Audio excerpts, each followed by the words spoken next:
Bienvenidos sean todos a una entrega más de este su espacio de entrevistas SEC, compartiendo el conocimiento.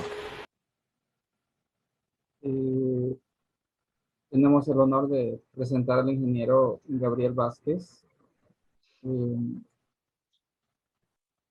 Él es ingeniero, egresado del Instituto Bilingüe del Valle, egresado también de la Ingeniería en Mecatrónica de la Universidad UNITEC de San Pedro Sula, y obtuvo una pasantía en la Universidad de Arizona en Estados Unidos. Eh, También se destacó en un proyecto realizado en la Universidad de Arizona, y que la cadena de Univisión le hizo un reportaje destacándolo a nivel de Latinoamérica, calificándolo como talento extranjero por el aporte que hizo a la ciencia sobre intercambiador de flujo eléctrico, que ya nos va a hablar un poquito al respecto. Eh, y luego tenemos aquí, este es el prototipo del proyecto que realizó, pero él también es fundador de una empresa de startup denominada Craft 3D. Actualmente trabaja en Osaka, Japón, para la empresa Panasonic en el campo de los chips. Habla español, inglés, mandarín, japonés. La pregunta es, ante la insistencia, se le cruzó desistir, pero al mismo tiempo eh, la insistencia lo llevó por lo menos a lograr su objetivo. Sé que es ingeniero mecatrónica, egresado de la Universidad UNITEC de San Pedro Sula. eh, ¿Qué lo llevó a usted a estudiar esa carrera y de alguna manera no desistir? Siempre tuvo como que el gusanito ahí puesto en Japón. Entonces cuéntenos un poquito a ese nivel de determinación, de decisión, en qué momento, desde cuándo, desde qué edad, para más o menos darnos un poquito de su experiencia con respecto a la elección de carrera. Ya, ok, bueno, primeramente muchas gracias, Mr. Santiago, por la oportunidad de poder compartir un poco de lo que han sido estos años de experiencia y también, en la medida de lo que sea posible, ¿no? Poder compartir un poco de la vida personal y cómo eso también ha afectado, ¿no? En las decisiones profesionales y académicas. Y también muchas gracias, jóvenes, por estar presente y le aprecio mucho y agradezco, ¿no? Que también se interesen y me den ese espacio para poder hablarles un poco. Entonces, procediendo rápidamente en materia. Em, yo el gusanito de venir a Japón creo que me surgió cuando estaba cuando estudiaba en el Instituto Bilingüe del Valle, en el colegio, ¿no? Allá por octavo, noveno grado, que me recuerdo de repente son cosas que tal vez parecen triviales en el momento, pero ¿no? Como plantan una semilla, ¿no? Y uno no se da cuenta. Y para mí esa semilla vino en la forma de lo más inesperado, ¿no? Un día vi uno de estos documentales muy educativos, ¿no? Acerca de un poco de la historia de Japón, el boom de los superconductores allá por la década de los 1960, ¿no? Que sea también el que los economistas tanto aclaman el milagro económico de Japón, que pues principalmente se basó en una producción bárbara de innovación primero, ¿no? En lo que son los semiconductores, transistores, etcétera. Y nada, ver todo el increíble desarrollo que obviamente ¿no? Venía un proceso de varios años. Detrás de eso, ¿no? También ciertas reformas en políticas educativas también que se dieron en años previos. Pero pues ahí quedó el interés, ¿no? ¿Qué pasa con este país? que ¿De dónde sacan esa innovación? De cómo es posible, ¿dónde se les ocurre, ¿no? ¿De dónde cómo se les ocurre hacer estas cosas? Entonces, luego, pues seguí investigando un poco a partir de eso acerca de la historia, acerca de cómo fue el desarrollo de tecnología y de ciencia, ¿no? Aquí en Japón y pues una de las industrias más fuertes históricamente de Japón luego vino a ser la manufactura, ¿no? La automatización de la manufactura. Y de eso, pues también hay ya relacionado está la historia de Toyota, de Mitsubishi, etcétera, las máscaras usualmente más conocidos, mayormente conocidos por manufactura de automóviles. Entonces, ya que ahí es donde ya me surge la pregunta y tengo que responder, ¿no?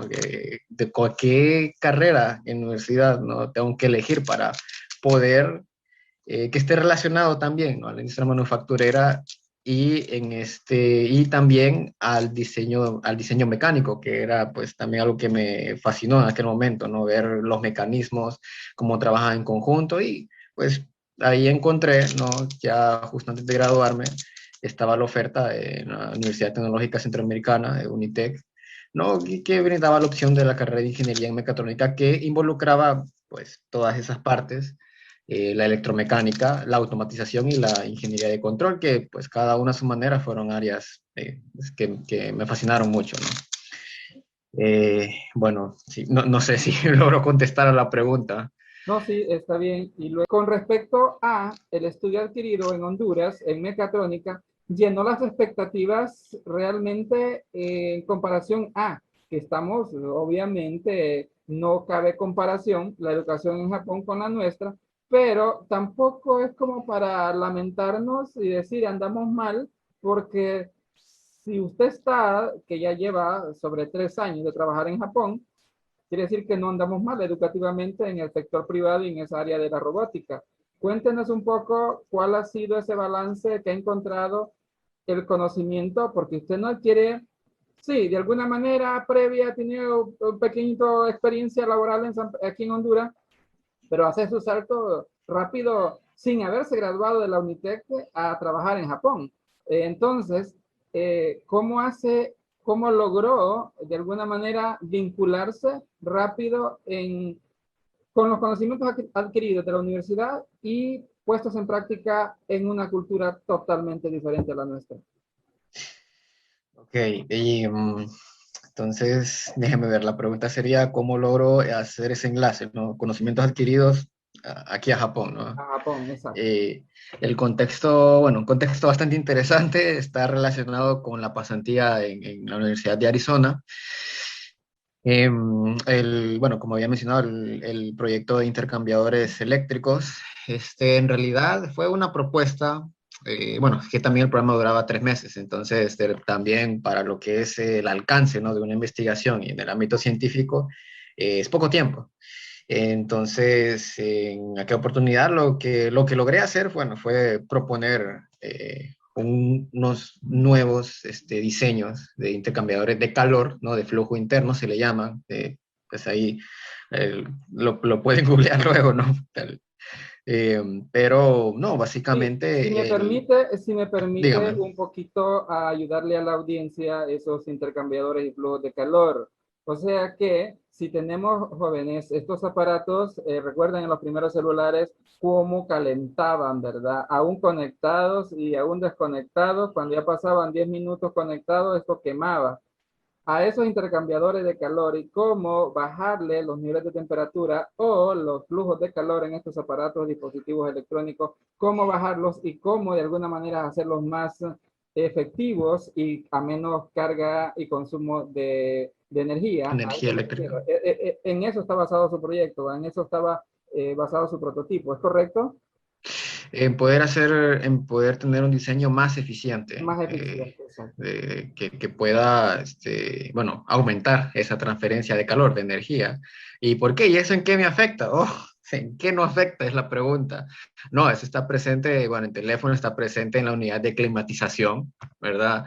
Ahí que me dicen que hace un poquito de calor en San Pedro Sur, ¿no? Eh, En los automóviles, claro que sí, en las fábricas, procesos de manufactura, está presente, o sea, es que sin eso no vivimos la vida que vivimos actualmente, ¿no? Entonces, el problema de tener un mal intercambiador de calor es que básicamente uno está botando, desperdiciando la energía, ¿no? Entonces, bueno, también esa es otra área de bastante impacto, ¿no? Y más ahora con el tema de cambio climático en la generación de energía.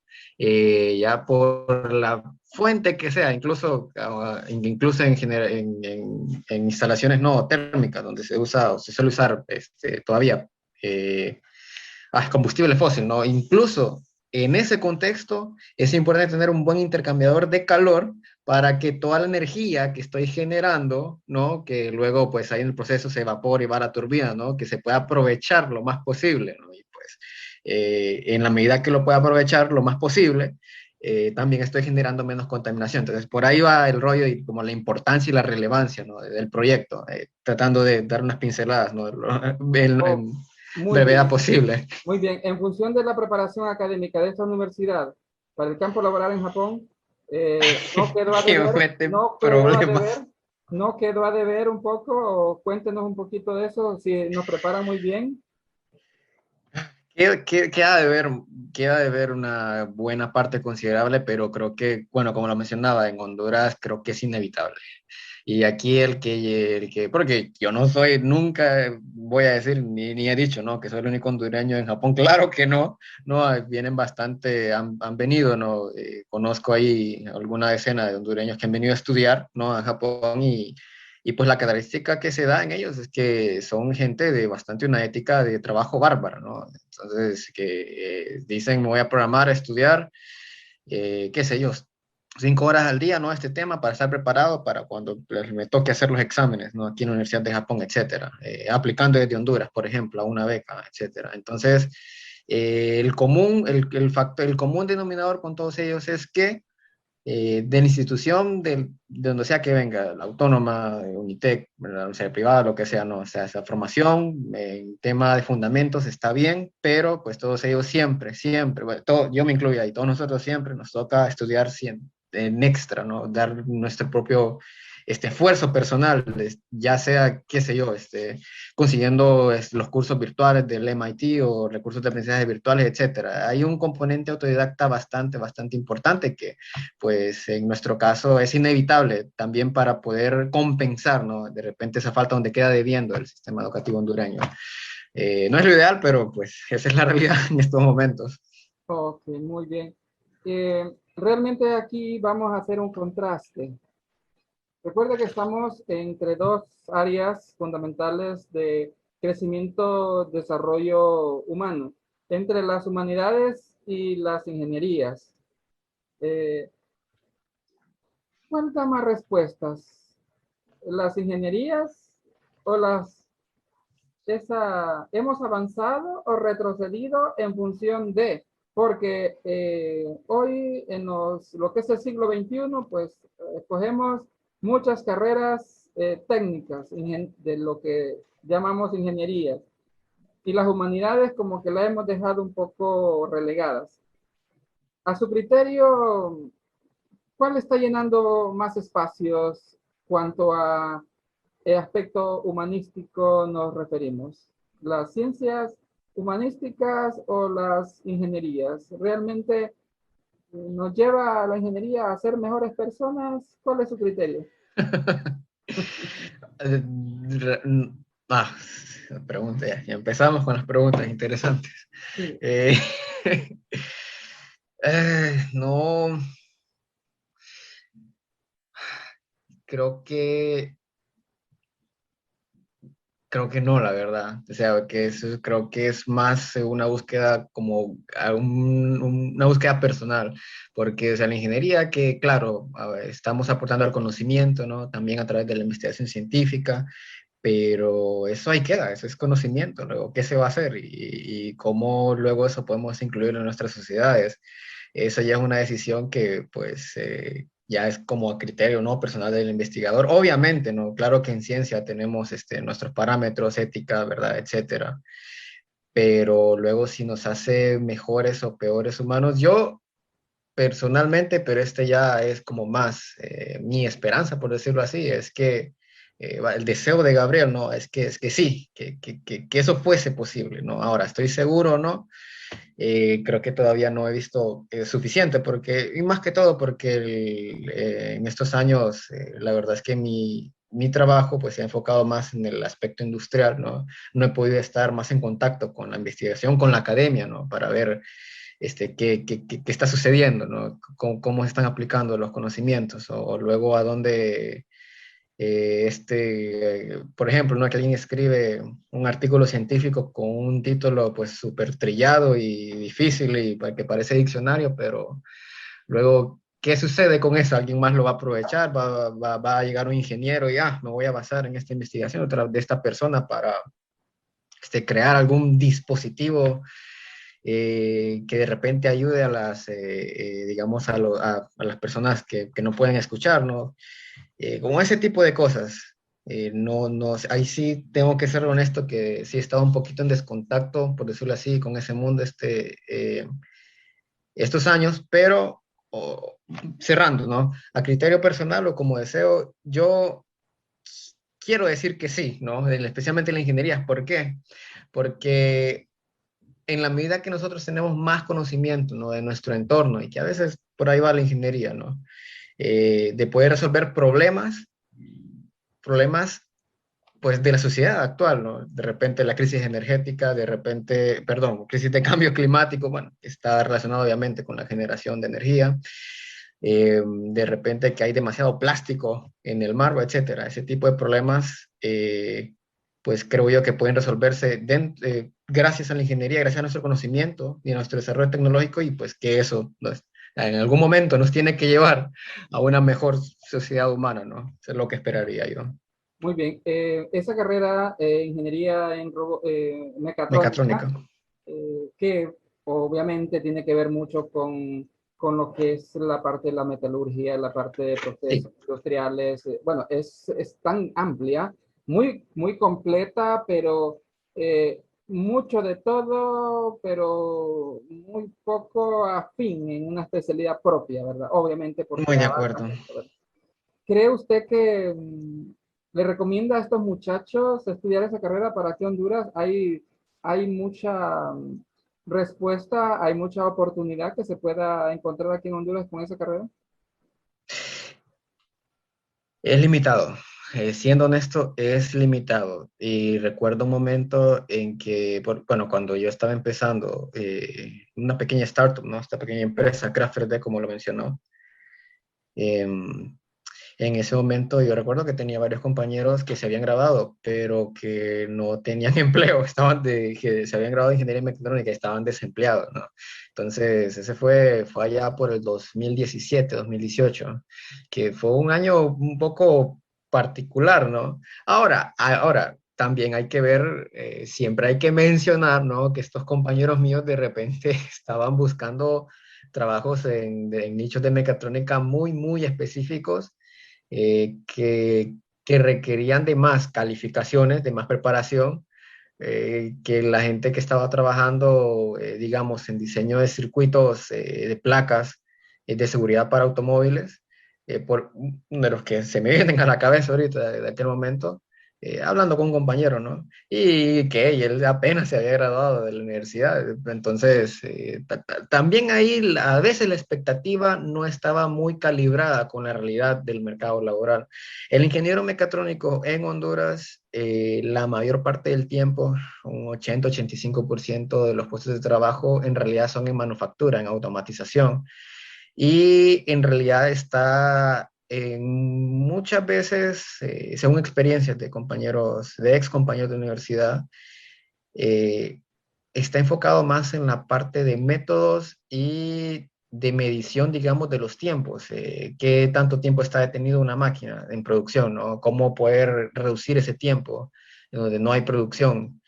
Eh, la ventaja, ¿no? Que tiene el ingeniero en mecatrónica en esos contextos es que también tiene una preparación técnica detrás, ¿no? Acerca de repente de que si, de poder resolver ciertos problemas, por ejemplo, ¿no? En un proceso de que por qué se ha tardado tanto, que por qué se está utilizando X o Y material, y pues proponer soluciones ya pues meramente técnicas. Por ejemplo, hay que, no sé, reducir el consumo energético, o hay que cambiar esta parte, o hay que reemplazar el motor, o ese tipo de soluciones, ¿no? Bueno, Ya entonces, está mejor entrenado un mecatrónico para ok, realizarlas, sí. entonces es importante resumir, Sí, analizar que una cosa es tener expectativas altas, otra cosa es entender el mundo de la realidad que le exige y le demanda, y si solo se conforma con las horitas en un espacio áblico de la universidad y cree que ya va a salir experto cuando no da esa mía extra que usted claro, hablaba, entonces se da cuenta que se va a ir como Condorito porque cree que ya con el título en la mano ya está realizado, cuando la competencia es fuerte aquí a nivel de Honduras, ¿no? Porque hay gente con altos niveles de competencia. Y como hablaba usted, ese nicho que de expectativas que se formula el, el graduado y se da cuenta de que la realidad es totalmente diferente a la fantasía que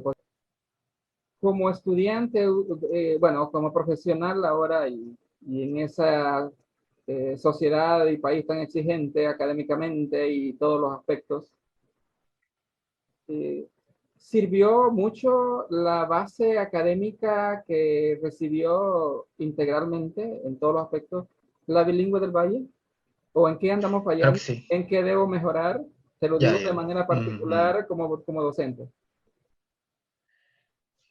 Ok, no, sirvió de fundamento, claro que sí, o sea, no hay duda. Mejorar, siempre hay oportunidad de Sí, mejora, sí, ¿no? obviamente. Eh, yo creo que, ay, y de repente aquí estoy pecando de lo que dijo hace 5 minutos, de que nos enfocamos tanto en ingeniería, ¿no? Pero es que, bueno, soy de la opinión de que hay bastantes problemas en el mundo y que muchos de estos se pueden proponer soluciones y que se necesita gente trabajando en estas soluciones y pues en este caso pues solo se puede de la ingeniería, ¿no? Sí. Eh, estoy hablando, ¿no? De nuestros problemas actuales como sociedad, perdón, más en un contexto global, ¿no? Y ahí que parezco loro repitiendo esto, pero no, que el cambio climático es un tema muy, muy serio, ¿no? Entonces, y de ahí se derivan un montón de cosas, ¿no? Entonces, tomando esa línea, creo que, y de repente aquí es cuando voy a caer bien mal, pero todavía falta mucho, ¿no? Para ponerse, digamos, o acercarse, aproximarse al nivel en el estándar académico de matemáticas, física, química y biología. O sea, las ciencias un poco duras, pero es necesario, ¿no?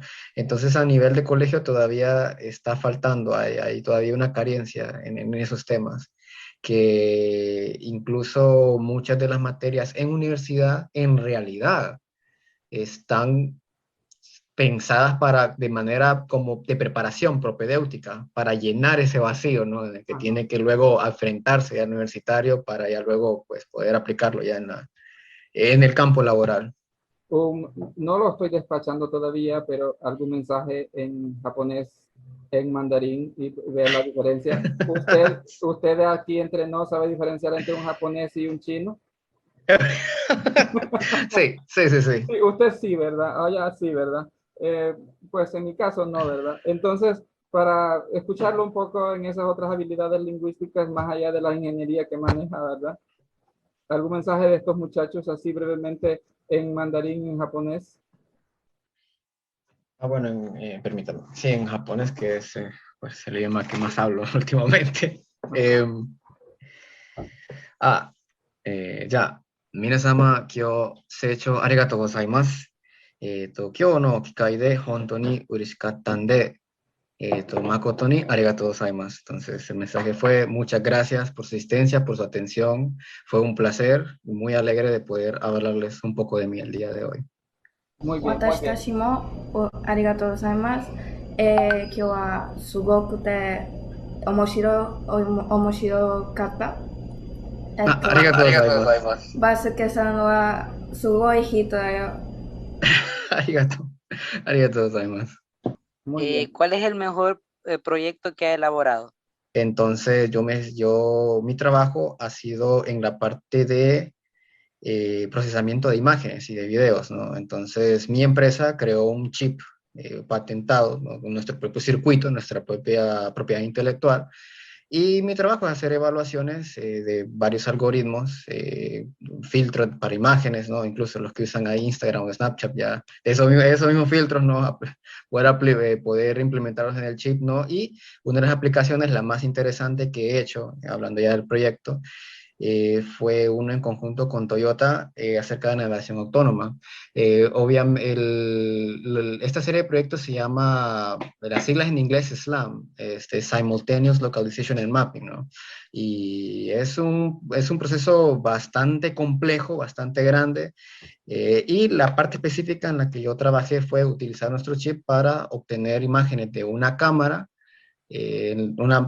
puesta en un robot, ¿no? En un vehículo autónomo, y Luego, en nuestro chip, analiza la imagen, busca puntos de interés, que en este caso son esquinas dentro de la imagen, y en base a eso, en base a esas esquinas, puede reconocer varias escenas de donde va navegando, y esa información lo utiliza para crear un mapa de su entorno.